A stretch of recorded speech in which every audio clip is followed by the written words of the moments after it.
On appuie. Et celui qui vient sur l'île de Ré, il faut qu'il fasse du vélo pour découvrir des coins. Il y a plein de balades découvertes à faire. C'est l'idéal pour faire du vélo. On respire, on fait du sport, c'est parfait. Là, on est dans un coin qui est carrément interdit à la circulation d'auto. Il n'y a pas de pollution, c'est cool. Là, c'est des anciens marais. Derrière, c'est des marais salants. Ça bouge, il y a plein d'oiseaux, c'est des réserves. De l'autre côté, c'est la mer, c'est la belle vie. Sur 85 km², l'île de Ré offre des paysages de carte postale où tout n'est que luxe, calme et volupté.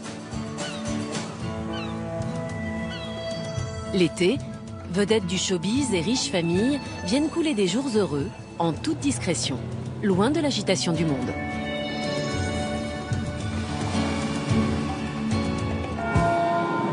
Mais pour les 18 000 habitants à l'année, l'île a bien changé. Et son succès a parfois un goût amer. On est tellement en minorité. Ah ouais, on se fait tout petit maintenant.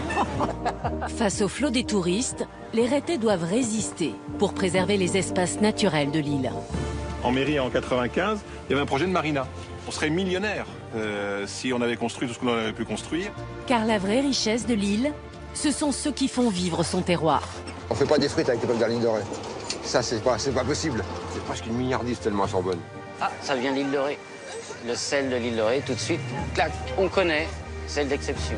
Sel, pommes de terre et huîtres sont les produits emblématiques d'une île qui ne connaît pas la crise. L'été, la population est multipliée par 10 et certains professionnels peu scrupuleux n'hésitent pas à en tirer profit. Ça vient d'ailleurs, tout le poisson. Les gens ne le savent pas, ils pensent manger du produit frais, puis résultat, c'est pas du poisson qui vient d'ici. C'est ça le pire, c'est que c'est même pas indiqué. Et l'insolente réussite de l'île n'est pas sans inconvénients pour ceux qui travaillent ici. Si on ne peut plus ni vivre ni travailler, de toute façon, malheureusement, on n'aura plus rien à faire sur l'île. Ça sera notre départ. Nous, on ne demande pas grand-chose, c'est seulement des outils de travail qui peuvent très bien s'intégrer dans le paysage. Et voilà, ils veulent nous faire chier, ils ont réussi. L'île de Ré ne doit pas devenir un parc d'attractions. Entre business et authenticité, l'équilibre est fragile sur ce territoire qui ne veut surtout pas perdre son âme.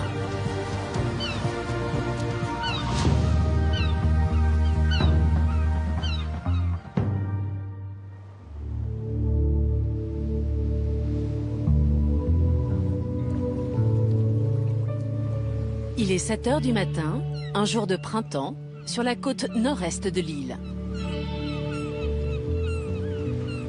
Lionel Quillet, un élu de l'île, et son ami Daniel Massé, chef restaurateur, sont de sortie. Ah, j'ai une crevette. Il n'y a plus de crevette. Voilà ce que c'est qu'une belle étrille. Et ça, c'est un produit de notre île, de notre restaurant. Et il faut que ça continue. L'intérêt, c'est qu'on les trouve encore à 20 mètres du bord, quoi, parce qu'elles sont protégées. C'est un crustacé très très fin, très agréable. Ouais, très agréable à manger. L'idéal, c'est de les manger, un petit conseil, les manger tièdes. C'est très très bon, c'est excellent. Au départ, il faut savoir que la pêche que nous faisons, c'est uniquement une pêche pour la consommation personnelle. Il n'y a pas de vente, c'est absolument interdit.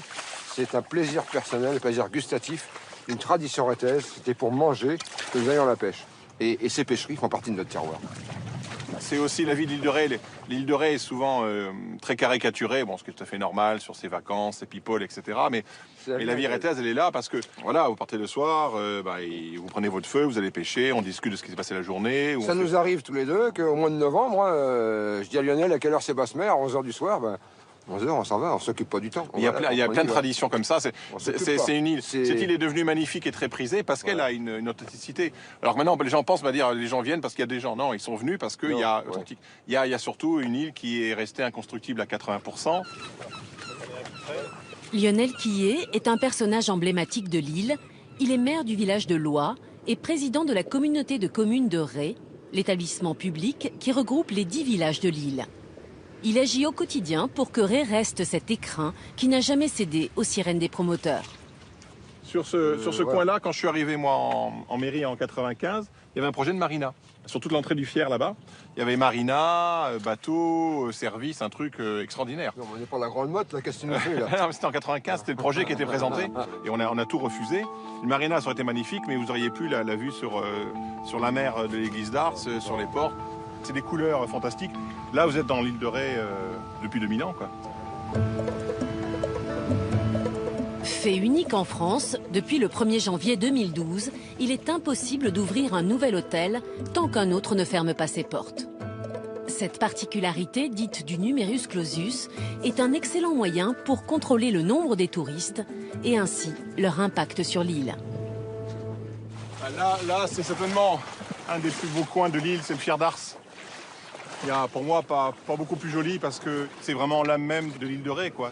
Et c'est des coins qui dans d'autres régions de France n'existent plus parce que voilà, c'est une préservation. Alors c'était un combat de tous les jours parce que c'est extrêmement compliqué. Bien sûr, il y a des appétits énormes. La pression immobilière. La pression immobilière.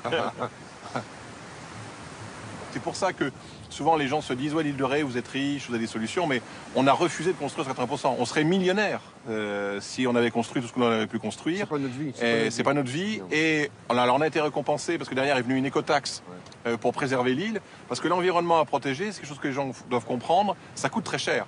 Quand vous faites de l'environnement de la protection, ce qu'on fait les RT, c'est pas de construction, donc c'est pas de fiscalité, c'est pas de population, c'est pas d'impôts, c'est tout ce qui fait la richesse des collectivités.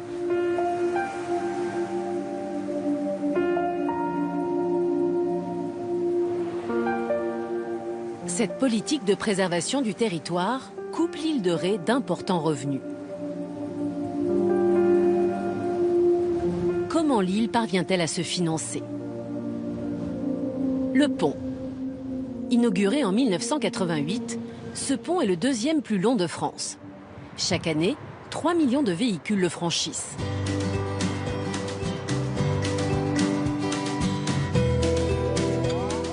Entre le 14 juillet et le 15 août, le compteur s'affole, avec des pics à 1000 voitures par heure.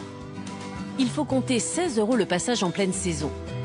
Depuis 2004, les résidents à l'année sont exonérés de péage.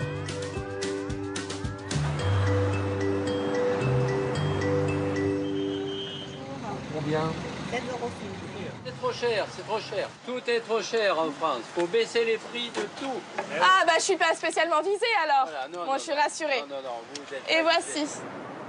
Allez, bonne journée. Merci. Oui, les gens sont surpris par rapport au prix. Mais la queue va des fois jusqu'à la rocade. Je leur dis si c'était moins cher, imaginez le... Et on peut même plus circuler dans l'île de Ré, là, à cette période-là. 16 €, c'est... Les gens râlent, mais viennent quand même. Donc, ne serait-ce que pour réguler le trafic, c'est vraiment obligatoire. Dès qu'on est sur le pont, on a déjà l'impression de s'évader un peu. Si je pouvais avoir ma maison de vacances au bord de l'eau avec une piscine dans l'île de Ré, je serais contente. Mais tu peux pas? Pas encore, c'est en projet. Depuis 2011, le pont est complètement remboursé. Chaque année, le péage génère une manne de 12 millions d'euros. Une moitié finance l'exploitation du pont, l'autre moitié, soit 6 millions d'euros par an, alimente une écotaxe qui finance l'entretien et la préservation des espaces naturels de l'île. Mais le pont permet surtout de limiter la fréquentation en pleine saison. Son tarif est dissuasif pour les visites à la journée. Cette barrière à l'entrée de l'île garantit aux vacanciers un séjour à l'écart du tourisme de masse.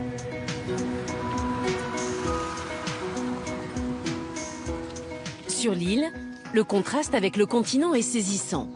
Aucun panneau publicitaire, aucun feu tricolore. Le temps semble s'être arrêté après-guerre.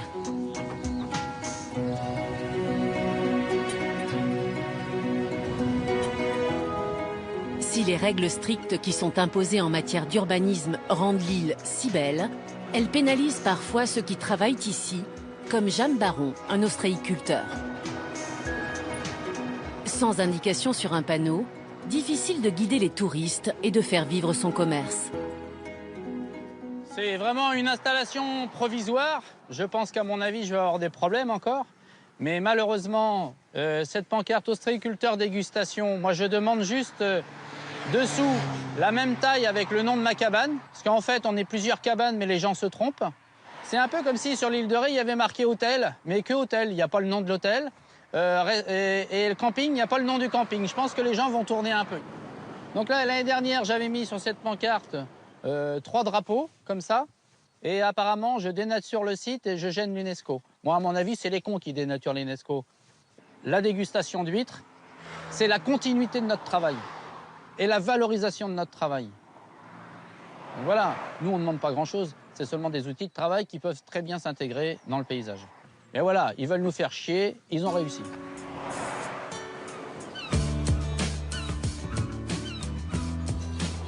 Ce natif de La Rochelle a eu 1000 vies avant de se poser à Ré. Il a été scaphandrier et a fait le tour du monde avant d'exploiter quelques parcs à huîtres au large de Saint-Martin. Vous l'entendez ce petit grésillement? Ça c'est le grésillement de la pousse.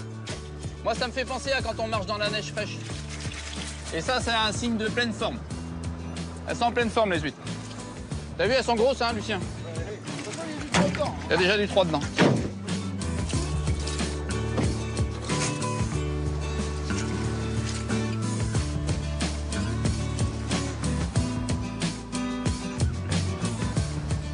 L'île de Ré produit chaque année 6 à 8 000 tonnes d'huîtres, soit 8% de la production française. Jam et son épouse font tourner leur petite affaire et proposent dès les premiers rayons de soleil un espace dégustation les pieds dans l'eau. Quelques tables en bois, des parasols colorés et les touristes peuvent déguster des huîtres tout juste sorties de l'eau.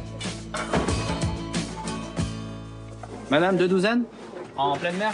Oui.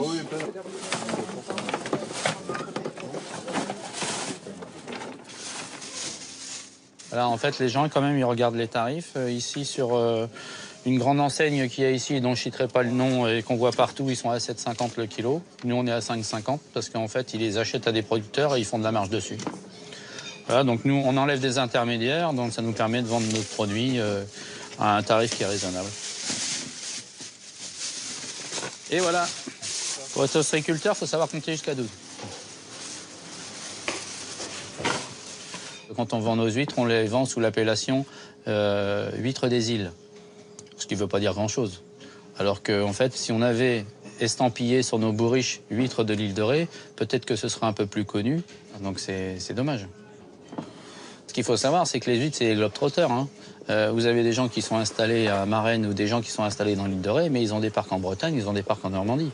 Hein. Et après, ils les mettent 15 jours dans leur marée à Marennes, ils appellent ça des marennes-oléron. Donc en fait, les huîtres, elles voyagent. Après, elles prennent l'appellation de la dernière destination, c'est tout. Hein. Voilà. Est-ce que vous voulez le parasol, messieurs, dames? Bonjour. Non, ça va? Quand je suis arrivé ici, j'avais l'impression d'être au paradis. J'étais entre les vignes et la mer. Et je me suis dit, ça, c'est un spot d'enfer. Dès que j'ai sorti mes premières tables pique-nique pour mettre aux angles, la police municipale est arrivée et ils m'ont dit d'enlever mes tables, le pique-nique. Donc vous voyez, déjà, les hostilités ont commencé dès le départ. J'ai fait venir le maire et l'adjoint au maire de l'époque de Saint-Martin. Il leur a prouvé par A plus B qu'un producteur était dans son droit de faire de la dégustation. Ici, juste là où on est, j'avais monté un petit abri qui faisait 45 mètres carrés, avec un toit comme un mobil-home, une charpente ouverte en bois, très bien, peinte en grise, c'est style l'île de Ré. On me l'a fait démonter et on m'a envoyé en correctionnel. Voilà, un peu l'ambiance. Je travaille tout l'hiver dehors à ensacher les poches. J'ai pas le droit d'avoir un abri. Je suis en ciré et en botte du matin au soir, en plein vent. Les producteurs, ils n'ont pas le droit. Par contre, il y a des gens qui ont des piscines qui peuvent déplacer, des agrandissements qu'ils peuvent faire. En fait, ils font plaisir à leurs copains. Il y a certains qui ont des autorisations, d'autres qui n'en ont pas. Donc voilà. Moi, ce qui me révolte, c'est pas de pas pouvoir faire ce que je veux. Ce qui me révolte, c'est les injustices. Les gens qui veulent monter un projet, à chaque fois, ils sont freinés. Toujours freinés. Ces contraintes administratives sont le prix à payer pour que l'île garde son charme intemporel, ce petit supplément d'âme qui plaît tant aux vacanciers. Dès les premiers jours de juillet, la population de l'île passe de 18 000 à 150 000 personnes.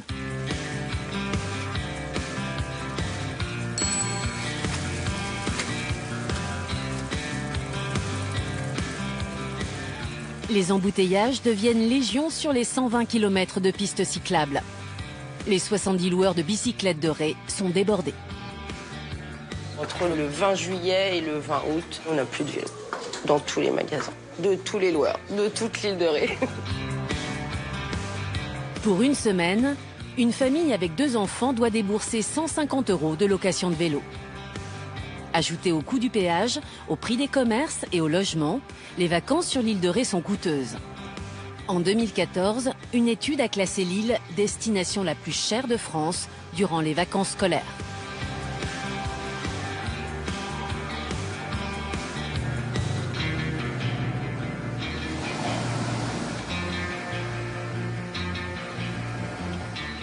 Il en est de Saint-Martin comme de Saint-Tropez. L'été, on flâne sur le port jusque tard dans la soirée. Mais ce que les touristes ignorent, c'est que les pavés qu'ils foulent n'ont pas toujours servi à dresser des terrasses. L'île a en effet un passé plus trouble que David Canard, un écrivain parisien exilé ici depuis 20 ans, aime raconter.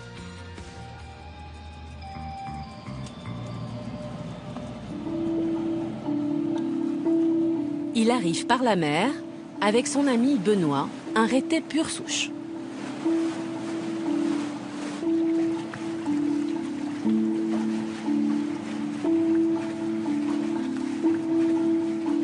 Moi j'ai toujours une émotion quand je passe ici parce que je pense à tous ces bagnards qui sont partis.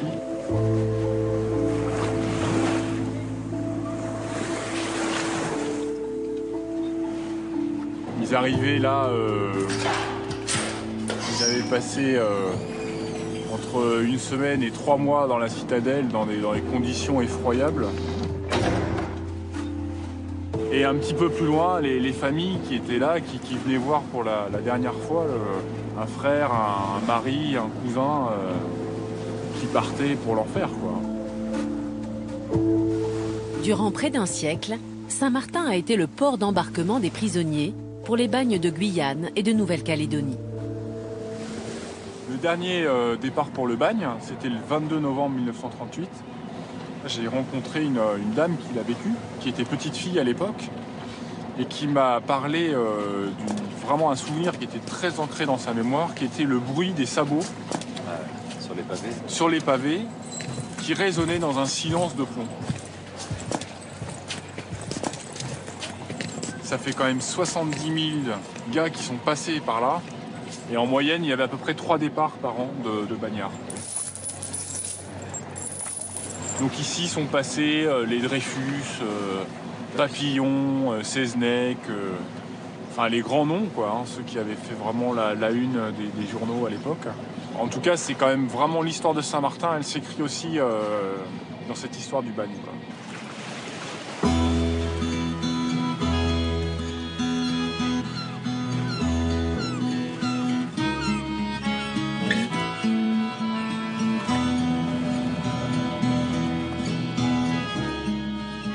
Tout au bout de la citadelle, bâtie par Vauban en 1681, Saint-Martin abrite un bâtiment un peu particulier. Légèrement à l'écart des regards, il n'apparaît pas dans les guides touristiques. Donc là, on est devant l'entrée de la citadelle, c'est la porte dite royale. Alors aujourd'hui, c'est l'entrée de la prison. Donc effectivement, Saint-Martin, c'est toujours alors c'est pas une prison, c'est une maison centrale. C'est même la plus grande maison centrale de France. Et aujourd'hui, il y a toujours 500 détenus qui sont enfermés ici pour de longues peines. La moyenne de peine, c'est 18 ans. C'est vrai que c'est une histoire qui est un petit peu cachée quand même.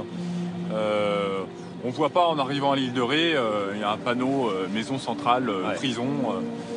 Mais c'est toute une vie la prison, hein. C'est 500 prisonniers, ça fait à peu près 500 personnes.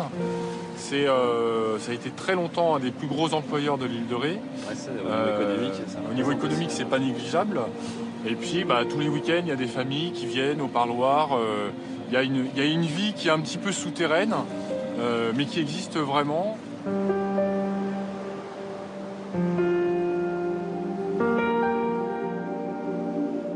Aujourd'hui, toujours quand on arrive à l'île de Ré, on ne s'imagine pas qu'il y a 500 prisonniers. Voilà. Et les gens viennent et tapent à la porte de la prison pour visiter éventuellement la citadelle. Parce que c'est Vauban et c'est vrai que ce sont des beaux bâtiments, mais les baigneurs, les touristes et les prisonniers. Donc ça, c'est vraiment le paradoxe de l'île, quoi.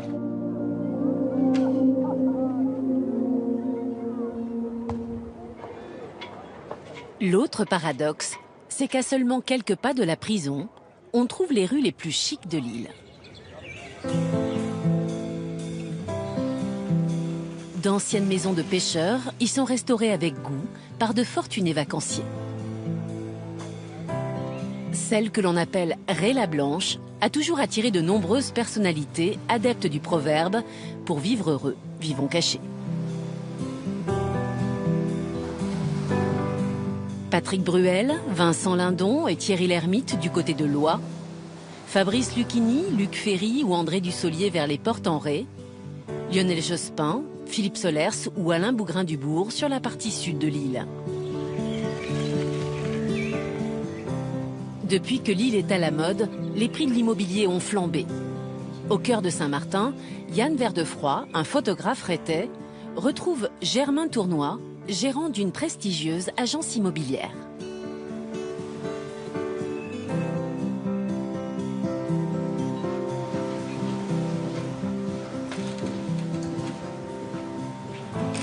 Ce qui est intéressant dans la partie extérieure, c'est qu'on est sur un extérieur qui est totalement abrité des regards, du bruit. Il n'y a aucun vis-à-vis ici. Il n'y a aucun vis-à-vis. On peut totalement séjourner ici en totale discrétion. Et on est en plein cœur de Saint-Martin-de-Ré. Voilà. Et là, c'est vraiment l'image typique de ce qu'on recherche sur l'île de Ré. C'est-à-dire qu'on est dans un espace très cocooning, mais en étant vraiment chez soi et sans que personne puisse percevoir comment ça se passe à l'intérieur. Et un bien comme celui-ci, qui se situe, j'imagine, dans le haut du marché de ce qu'on peut trouver à Saint-Martin-de-Ré? Oui, effectivement. Alors, un bien comme celui-ci, l'avantage, c'est qu'on a beaucoup de choses, beaucoup d'atouts pour la valoriser. C'est-à-dire qu'on a une surface importante. On a aujourd'hui une maison qui développe plus de 200 mètres carrés avec 5 chambres. Et donc, on a une situation dans une rue très calme, un extérieur. Donc, on est dans une fourchette assez importante de prix. C'est-à-dire qu'aujourd'hui, une maison comme celle-ci, on dépasse le 1,5 million d'euros. Mais aujourd'hui, par exemple, si on raisonne en prix du mètre carré, l'île de Ré, par exemple, est l'île la plus chère de France. Bon, mais ce ratio-là est sur un volume de vente relativement réduit. Donc on est sur un prix au mètre carré moyen de 5 500 €, dans lequel on y intègre les appartements, les maisons individuelles, les maisons anciennes. Donc aujourd'hui, nous, je sais que dans notre activité, ça nous arrive de vendre des maisons autour de 3 000 € le mètre carré, mais on va jusqu'à 12 000 € le mètre carré. Il faut savoir que, généralement, nos acquéreurs sur l'île de Ré ont une histoire avec l'île de Ré. Quand ils ont passé leur enfance dans une maison ancienne, ils veulent retrouver cette maison ancienne. Donc ici, on sait qu'on est beaucoup plus sur de l'irrationnel, du coup de cœur, du plaisir, et automatiquement, dans le plaisir, on est capricieux. C'est une île qui a su garder son caractère, même si elle a évidemment changé, même s'il y a eu évidemment plus d'habitants maintenant, même s'il y a plus de construction. Mais c'est vrai que c'est une île qui évolue vraiment dans le bon sens. Ouais. Yann Verdefroy est photographe. Pour son prochain livre, il immortalise le style traditionnel rétais. Ici, l'urbanisme est très codifié, très encadré, très réglementé. L'île a été classée avant la construction du pont. Et c'est ce qui a permis de préserver vraiment l'architecture. Et malgré tout, on voit que les maisons ne se ressemblent pas toutes, mais il y a quand même des trames qu'on retrouve, évidemment. Il y a les volets verts, les murs blancs. La pente des toits elle-même, elle est réglementée. Mais c'est aussi pour ça que ça reste un endroit assez harmonieux, je pense.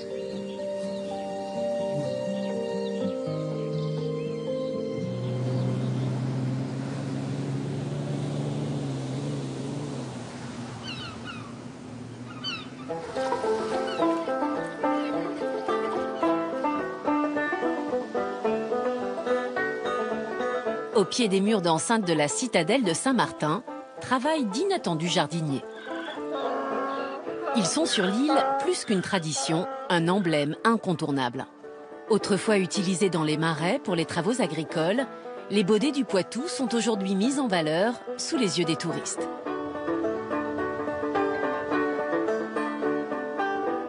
L'unique éleveur de l'île, c'est Régis Léo. Chaque année, il produit environ 1000 litres de lait d'ânesse. Jean-Pierre Paulet lui achète la totalité de sa production. Il est le seul artisan à fabriquer un savon avec du lait d'ânesse de l'île de Ré. Bon, Régis, combien tu vendrais là aujourd'hui là? Pour aujourd'hui, on va en faire 4. D'accord. 4, donc on va sortir 4 litres. En général, pour 2 litres de lait, on fait à peu près 25 kilos de savon. On a 24 heures pour utiliser le lait. Et là, on n'a pas le droit de prendre de retard, quoi. Non, mais merde. Le lait gardera toutes ses facultés nutritives pour la peau, c'est ça qui est important. Donc nous, on ne produit qu'avec le lait d'ânesse de Régis, Et donc, quand il n'y a plus de lait, on ne produit plus de savon, puisque nous, on n'importe pas de savon du continent. Hein. On est vraiment 100% sur du lait provenance de l'acinerie de Régis. L'année prochaine, je suis sûr que tu vas te surpasser, là. J'ai lancé 10 naissances, j'ai programmé 10 naissances. Et bon, ça ne marche jamais à 100%, mais si on en a 8, déjà, ce sera bien. Ouais. Ce lait est un bien rare et précieux. Un produit de luxe qui se négocie jusqu'à 80 € le litre. L'appellation lait d'ânesse est devenue un véritable argument marketing et certains, peu scrupuleux, n'hésitent pas à la détourner. Il y a beaucoup de gens qui nous disent « j'ai acheté un savon lait d'ânesse, etc. » Oui, mais je leur dis toujours « oui, mais il est fait comment, votre savon lait d'ânesse ?» Parce que ça, c'est pas marqué sur l'emballage. C'est marqué lait d'ânesse, mais est-ce que c'est du lait frais? Est-ce que c'est du lait lyophilisé? Comment il a été traité? Voilà, tout ça, c'est important. Voilà. Nos clients, ce qu'ils viennent chercher sur l'île de Ré, c'est des vrais produits du terroir. Voilà. Et il y en a. Mais il y a aussi beaucoup de produits qui viennent d'ailleurs. Et malheureusement, on se bat un petit peu contre ça. Il y a des vendeurs, des savonneries qui ne le sont pas et des savonniers qui ne le sont pas non plus et qui sont de simples vendeurs de savon et qui valorisent leur savon par l'image de l'île de Ré alors que la provenance n'est pas d'ici.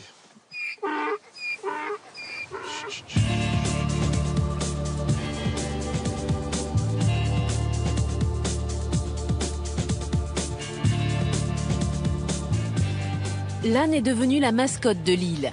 Un argument de vente que l'on retrouve sous bien des formes à travers les marchés de Saint-Martin, Sainte-Marie ou de Loie.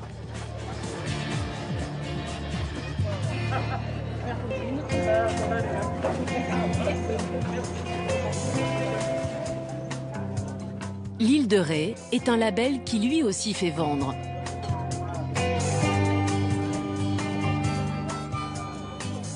Les marchés, véritables vitrines des produits locaux, permettent aux artisans, comme James Renou, un producteur de sel, de vendre en direct leurs marchandises. Alors, ça nous fait 10. C'est hyper important de faire le marché l'été, quoi.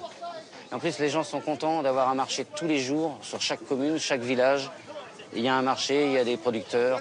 Ils nous connaissent, ils nous reconnaissent chaque année, il y a une connivence, il y a une familiarité qui se crée, une amitié, et c'est sympa. Ils jouent le jeu aussi, et on a toujours plaisir à se revoir, et ça, c'est sympa. Ma petite dame. 1 kilo de sel pour moi. 1 kilo de sel. Il faut que je m'offrir aux autres. Et le sel va avec l'île de Ré. Hein. L'île de Ré, Ré la Blanche. Ré la Blanche, pourquoi? Parce que le sel, quoi. C'est ancestral. On a toujours eu des marais salants, et c'est reconnu. Et quand on arrive à la capitale, quand on parle du sel de l'île de Ré, ah, on connaît. Voilà, sel de qualité, sel d'exception. Donc voilà, c'est du bonheur. Voilà.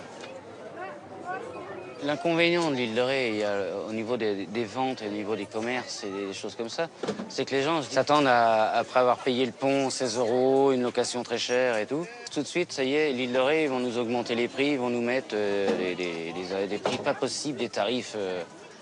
Et alors qu'en fin de compte, non, on peut toujours avoir des choses abordables. Ce n'est pas que pour les élites. Hein. Donc je fais des tarifs, de la qualité, pour tout le monde. Que ce soit en camping, à l'hôtel, en gîte ou en hélicoptère, peu importe, c'est pour tout le monde. Merci. Mais sur les marchés, les véritables pépites, le produit phare de l'île, ce sont les pommes de terre. Fierté locale, elles inondent les étals et sont l'objet de toutes les attentions.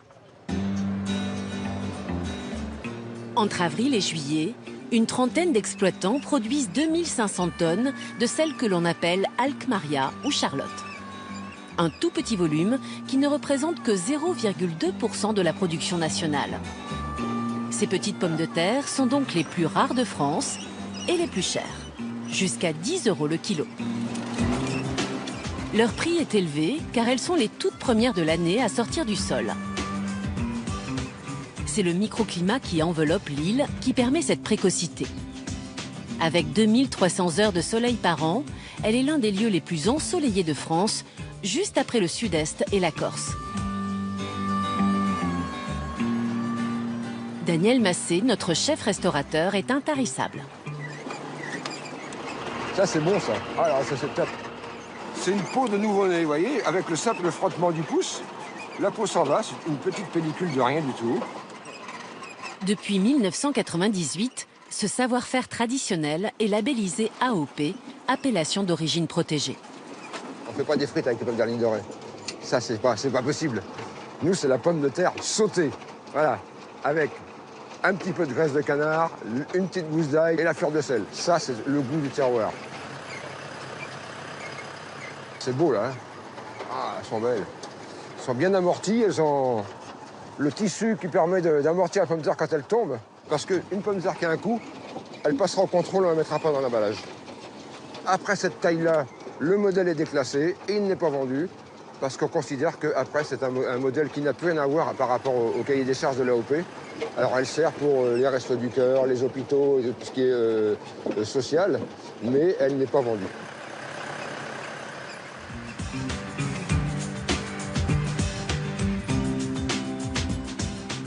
Jean-Jacques Hennet est le cousin de Daniel Massé. Il est producteur à Saint-Clément-des-Baleines, à l'ouest de l'île. Ces pommes de terre, labellisées Île de Ré, sont un vrai business à la logistique bien huilée. En quelques heures, elles sont distribuées dans la France entière. Ce qui est intéressant, c'est que ce produit que j'arrache ce matin, il a été vendu hier. Le marché a été passé hier soir. Il est 10h moins 10. À 11h, moi, je vais avoir livré mon lot de pommes de terre. Ouais. À 11h30, le camion va venir les chercher. À midi, c'est à la coopérative. Et à... Il lave, il met en paquet, terminé, emballé. À 16h, la pomme de terre est lavée, conditionnée, emballée, mise sur palette et les semis sont dans la cour pour être chargés. C'est incroyable parce qu'elle part aussi vite qu'un poisson qui sort de l'eau, d'un port de pêche. Peut-être même plus vite encore. La pomme de terre de l'île de Ré, elle est reconnue parce qu'elle s'appelle l'île de Ré, c'est la première AOP de France, mais reconnue par sa qualité. Souvent, on nous reproche, bien évidemment, de le vendre cher. Mais il faut quand même pas oublier que de la pomme de terre primeur AOP de l'île de Ré, c'est une production pour l'année de 11 tonnes hectares de rendement moyen, quand on sait que le rendement moyen de la pomme de terre en France est aux alentours de 55 tonnes.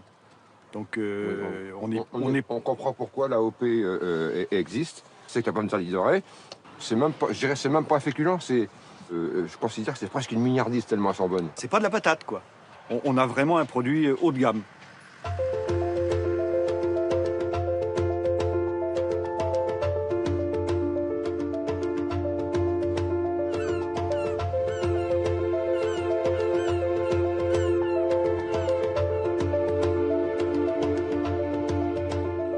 Les 350 hectares de marais salants sont un des trésors de l'île. Depuis le XVe siècle, le sel est une authentique tradition rétaise. Autrefois, les navires s'approvisionnaient ici en sel afin de conserver leurs denrées au cours de longs trajets. Aujourd'hui, la production de quelques centaines de tonnes par an est marginale au regard du volume des autres marais salants de l'Atlantique.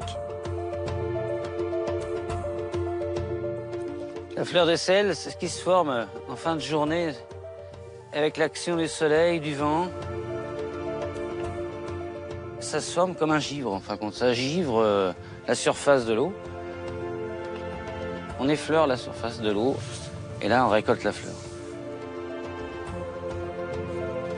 James Renoux est l'un des 86 sauniers de l'île de Ré.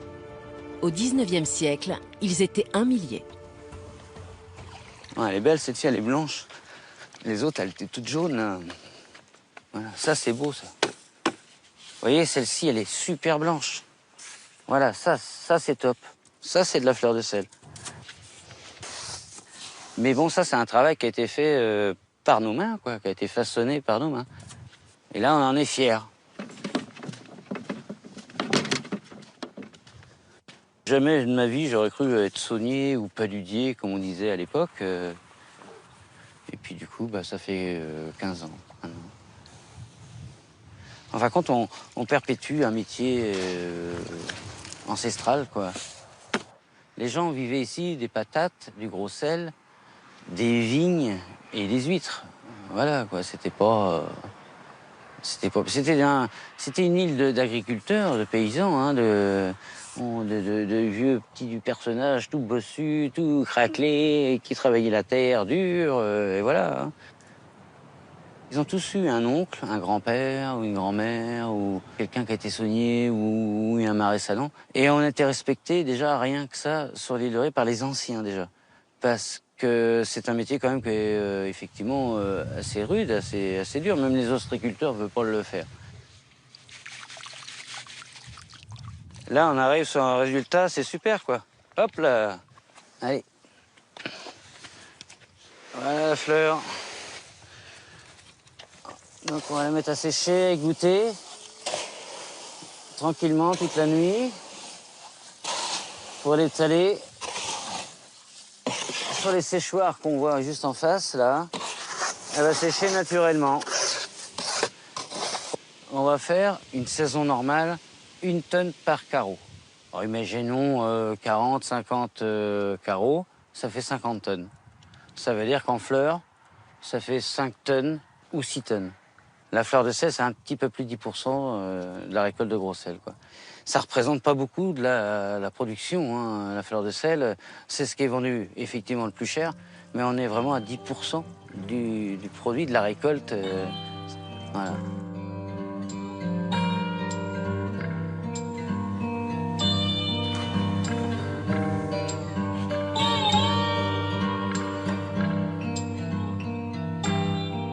Par contre, l'île de Ré, au départ, ça fait effectivement le côté bling-bling et compagnie. Mais là, quand on se trouve ici, là, on est quand même on est hyper content. On a une qualité de vie qui est incomparable, quoi. Là, on est vraiment en mer, quelque part.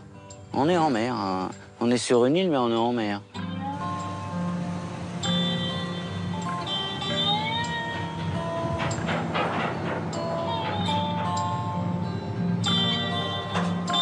Au revoir, Guillaume.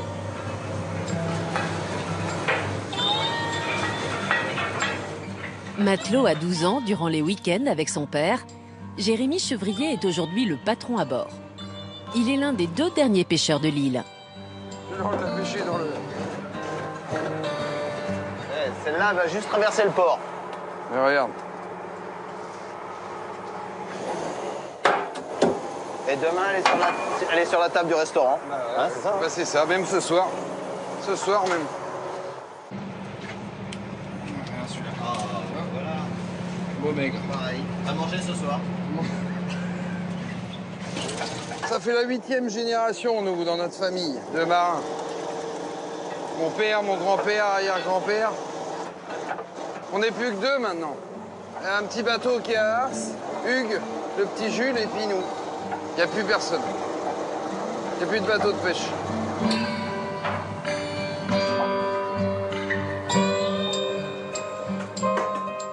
Les temps sont de plus en plus durs. Contre toute attente, les restaurateurs de l'île ne sont pas ses plus fidèles acheteurs. Ils préfèrent souvent des produits venus d'ailleurs. Ils sont derrière, oui. Ah, cette pièce là. Je les mets de côté parce que c'est vendu ça. Ah, il n'y a que 2 restaurants, c'est tout. Il n'y en a pas beaucoup. Hein. C'est le rendement maintenant qu'ils veulent, tous les restaurants d'ici là. J'ai été en voir un certain, c'est même pas la peine. Ils veulent pas s'emmerder, ils veulent que ça soit tout enfilé, pas s'emmerder à mettre enfilé, donc c'est ce qu'ils veulent. Ils arrivent le matin, devant le restaurant, il y a la caisse de poisson qui est là. C'est prêt à faire cuire et puis il n'y a pas de boulot en cuisine. Les cuistots, bah, ils n'ont plus qu'à les poser sur le grill et puis voilà. De toute façon, maintenant, avec Rungis, ils commandent le lendemain, ils l'ont, même le jour même. Ça vient d'ailleurs, tout le poisson. C'est dommage, parce que, enfin bon, en même temps, il n'y a plus de bateau, mais... C'est dommage de travailler du poisson d'élevage ou du congelé, du surgelé au bord de la mer, quand même.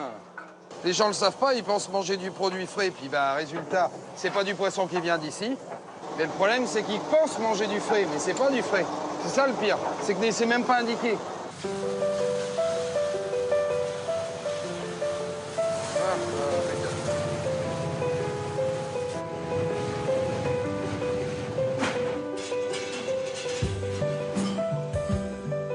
Les poissonniers de l'île doivent faire face à une importante demande des touristes qui sont en quête de produits de la mer. Les 2 derniers pêcheurs de l'île ne peuvent y répondre. Yannick Pay est donc contraint de passer ses commandes, parfois très loin de l'île. Non, mais je te des pâtes de crabe. Tu mets la grosse pâte de crabe, la XL. Tu m'en mets 2 fois 3. Le matin, moi je démarre à 4 h. Je vais chercher ma marchandise à La Rochelle, chez certains marailleurs, que j'ai commandé ma marchandise la veille. Pour un plateau de fruits de mer. Ah, ok. Voilà, Le problème, c'est que des fois, on n'a pas toujours la marchandise qu'on veut. Donc, on est obligé d'aller chercher partout, quoi, dans toutes les criées, quoi. Je vois au Sable d'Olonne, des fois, on a pas mal de petits poissons. On va jusqu'au Guilvinec, on va du côté de Saint-Jean-de-Luz aussi, jusqu'à Saint-Jean-de-Luz pour chercher du poisson de ligne. Ouais, mais tu peux lever en filet. Il faut des produits nobles, il faut des produits plus ou moins abordables. Et il faut que les gens s'en sortent, parce que bon, c'est quand même des produits qui sont quand même relativement chers, certains, quoi. Hein, mais c'est des produits de qualité, quoi.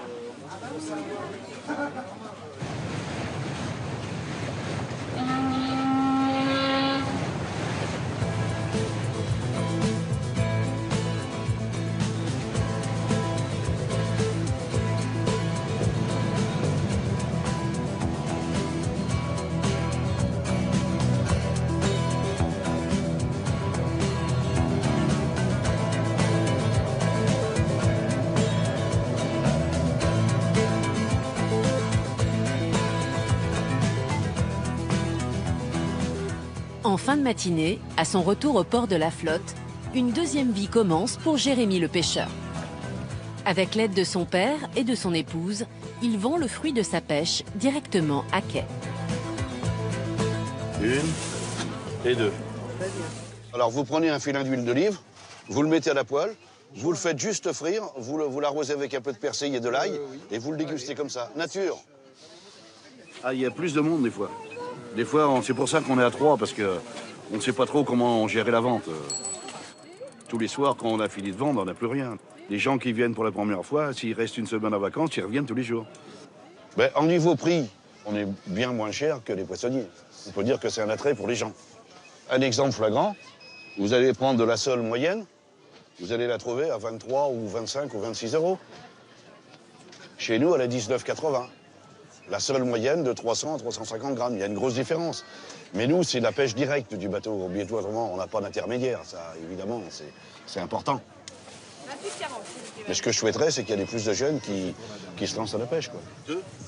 Avant, la flotte vivait que des pêcheurs. Il y avait la petite marchande de poissons qui venait avec sa charrette et puis à passer dans les rues en criant du poisson frais, du poisson frais. Eh oui, ça, c'est une époque, ça. Moi, j'ai connu ça. J'étais tout petit. Dans les années 60 à 70, on était encore 160 bateaux dans l'île de Ré, de pêche. D'ailleurs, tous les marins, anciens marins, ils se trouvaient, le matin, ils se trouvent en dessous, là, et l'après-midi, ils viennent sur le banc, discuter des choses et d'autres, voir les bateaux rentrer. C'est ça la vie de la flotte, un peu. Hein, écoute, Henri, on a la chance d'habiter l'île de Ré. On regarde un peu. Regarde, 90 ans après-demain, regarde un peu. On va manger du poisson. Et le poisson, ça se conserve, les bonhommes. Voilà. On est là. Il n'y a plus la solidarité, il n'y a plus... quand on est dans une île, de toute façon, c'est une grande famille. Donc maintenant, la famille, c'est plus la même chose. On était tellement soudés parce que on vivait avec les portes ouvertes et les clés sur le tableau de bord. Tandis que maintenant, c'est plus bas. On savait qu'à 11 h, il n'y avait plus de bateau, donc... La famille on était nés sur une petite terre et donc on aurait pensé que ça nous appartenait, mais nous, ça ne nous appartient plus. Hein? On est tellement en minorité. Ah, il y en a plus. On se fait tout petit maintenant. Ils nous prennent pour des ploucs, là. On passerait pas. Non, ils amènent quand même un confort que les Iliens n'avaient pas. Hein. Non, puis, tout ils ont ramené quand même un peu de monnaie, quand même. Hein. Faut pas cracher dans la soupe. Les Parisiens, on est content de les avoir. C'est grâce à eux, quand même, que les maisons ont pris de la valeur. C'était que des maisons de cultivateurs, donc les gens, ils investissaient pas dans les maisons, ils rachetaient un bout de terrain. C'est vrai. Maintenant, c'est quand même compliqué. Hein. Il vaut mieux pas être trop propriétaire, hein, parce qu'on est devenu riche propriétaire sans trop d'argent et avoir des biens et obligé de vendre pour la succession. Pour payer.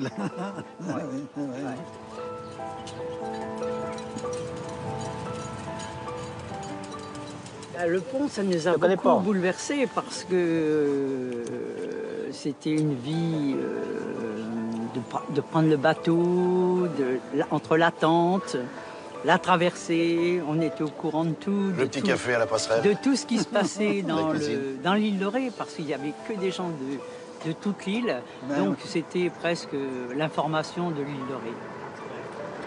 Hein? Et donc, le bateau, il partait pas sans qu'on ne soit pas embarqué. On avait le petit café, on était soignés comme des princes. Non, mais c'était une période super. Mais on ne peut pas revenir en arrière. C'est dommage. Ça sera recommencé, je recommence. Je recommence demain.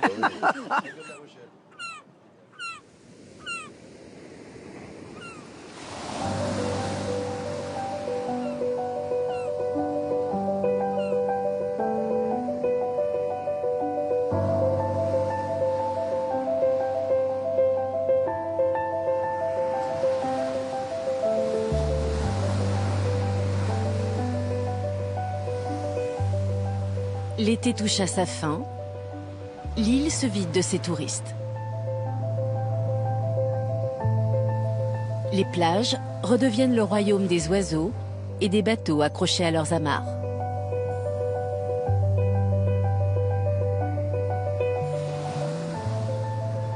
Dans les villages, plus d'une maison sur deux ferme ses volets jusqu'aux prochaines vacances. Les vrais Rétais retrouvent le calme et la tranquillité qui bercent leur journée en basse saison.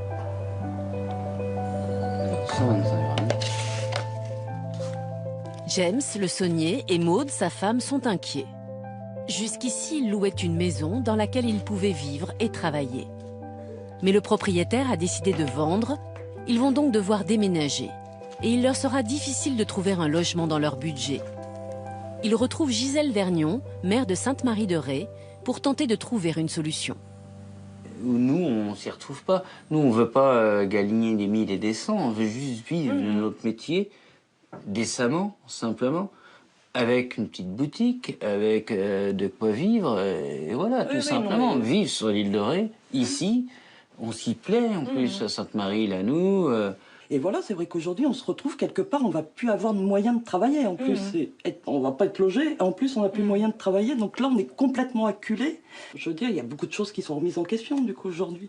Non, mais vous avez votre vie professionnelle ici. Donc c'est pas possible d'être d'un côté sur le continent et d'un autre côté dans son activité. Faire le marché, s'occuper du marais. Vous n'aurez pas l'esprit tranquille et libre, et puis la fatigue. L'aller-retour. Mais c'est clair que la difficulté que vous rencontrez aujourd'hui, elle est celle d'énormément de jeunes qui ont la volonté, le dynamisme, projet de vie sur l'île de Ré. Et effectivement, on n'est pas dans le côté bling-bling de tout ce qu'on peut voir, on est dans la réalité, le vécu de l'île, quoi. La vie permanente à l'année, elle est essentielle. On a encore la chance jusqu'à aujourd'hui d'avoir 10 écoles, donc c'est bien l'intention de les maintenir, mais tout ça contribue forcément. Le logement, c'est le point de départ de la vie permanente, voilà, et de la vie économique. Et puis nous, en tant que Sony, on ne peut pas se permettre d'acheter, on n'a pas les moyens. Mais aujourd'hui, qui a vraiment les moyens d'acheter le terrain ou la main? Non mais c'est énorme, c'est énorme. Aussi bien les résidences secondaires que les mairies, que les communautés de communes, elles sont confrontées au prix du marché. Et le prix du marché, il est... tellement important que seule une commune, elle ne peut pas acheter du foncier. C'est vrai que la communauté de communes, elle s'est engagée à créer 400 logements sur l'île de Ré et qu'elle y participe avec beaucoup d'activités. Donc ça sera peut-être pas à Sainte-Marie, mais ce sera peut-être ailleurs. Mais je sais que vous voulez rester à Sainte-Marie et moi j'y tiens absolument. Mais donc nous il faut qu'on... Voilà. Notre clientèle, elle est là, on aime Sainte-Marie, on veut rester ici. On va y arriver. De toute façon, moi je veux pas que vous partiez de Sainte-Marie, alors donc... Nous, on aimerait bien rester aussi. On s'y emploie. On s'y plaît bien ici. Pour Maude et James, quitter l'île serait un déchirement. Ils vont continuer à se battre pour ne pas être les victimes du succès de l'île et de l'envolée de ses prix. L'âme de l'île, ce sont ses 18 000 habitants. À l'avenir, les vrais Rétais doivent pouvoir continuer à vivre ici et perpétuer au quotidien les traditions et l'authenticité qui font de cette île un joyau unique en France.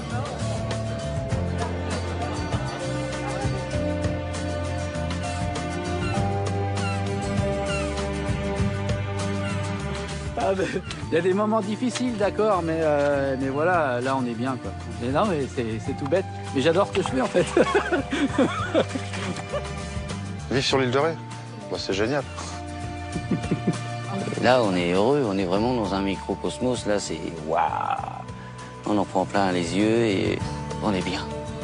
C'est surtout ça, quoi. On est bien.